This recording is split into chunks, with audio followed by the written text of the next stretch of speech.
Bonjour et bienvenue dans votre rendez-vous, le droit de savoir.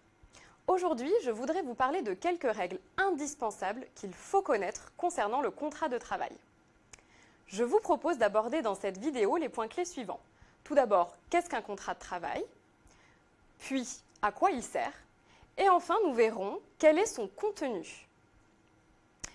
Un contrat de travail peut exister même en l'absence d'écrit. En effet, un contrat verbal est un contrat de travail si trois éléments sont réunis. La réalisation d'une prestation de travail, le versement d'une rémunération en contrepartie et l'existence d'un lien de subordination juridique. L'existence d'un contrat de travail ne dépend pas du nom qui a été donné au contrat, mais des conditions dans lesquelles l'activité des travailleurs est exercée.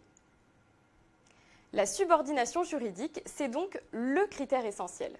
Elle signifie que l'employeur a le pouvoir de donner des ordres et des directives, d'en contrôler l'exécution et de sanctionner les éventuels manquements. L'existence d'un contrat de travail permet de soumettre la relation contractuelle au respect des règles protectrices du Code du travail. Généralement écrit, il sert de cadre aux relations entre l'employeur et le salarié. Il permet de fixer les droits et les obligations de chacun. Le contrat de travail contient tout type de clauses, des plus classiques telles que la période d'essai, la durée du travail ou la rémunération, aux plus complexes, clauses de mobilité, clauses de non-concurrence ou encore clauses de dédéformation par exemple. Le contrat de travail permet également de fixer la classification, l'intitulé de poste ou encore les missions du salarié. Il faut néanmoins savoir que la liste des missions n'est pas limitative.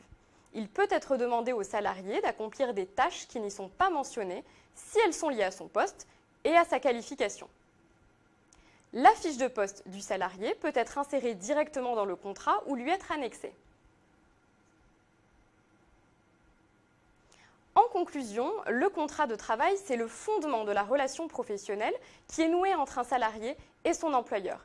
Il est donc particulièrement important de se mettre d'accord sur son contenu afin d'éviter tout malentendu et débuter ses fonctions en toute sérénité. Merci pour votre attention.